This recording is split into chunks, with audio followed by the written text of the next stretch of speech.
Hi, I'm Edward Grinnan, Editor-in-Chief of Guideposts, and author of the new Guideposts book, The Promise of Hope, How True Stories of Hope and Inspiration Changed My Life, and how they can help transform yours.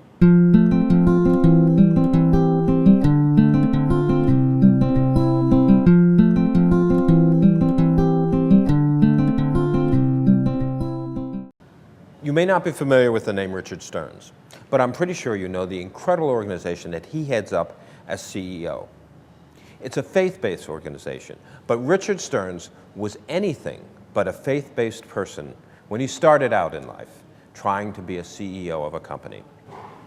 When he was a student at Cornell University, he was the campus atheist. I mean, he would argue with anybody about religion and what little use he had for it.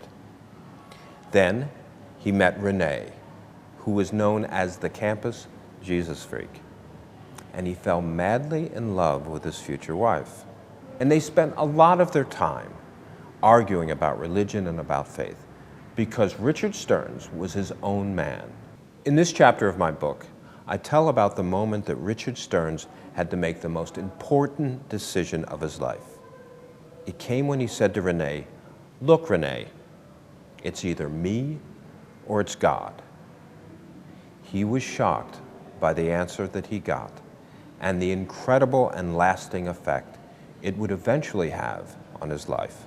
You don't necessarily need faith in order to change your life, but it certainly helps. It means you don't have to do it in a spiritual vacuum. I think that any real important change in your life requires the help of a power greater than yourself, a power to whom you can turn in those times when you can't do it alone. What I tried to do in my life was to do it alone for so many years, until I found myself in a rehab in Michigan, battling drugs and alcohol. And even then, I was reluctant to reach out and accept faith as the real anchor in my life.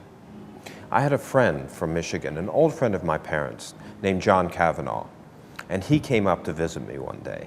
And he brought some candy and some magazines. He was always bringing me care packages in the rehab. And as he was leaving, he looked at my shoes on the floor, and almost with a little bit of anger, he kicked them under the bed. And I said, "John, what are you doing?" And he says, "Now when you get down on your knees to find your shoes, maybe it won't be so hard for you to say a prayer." And that's how it started for me.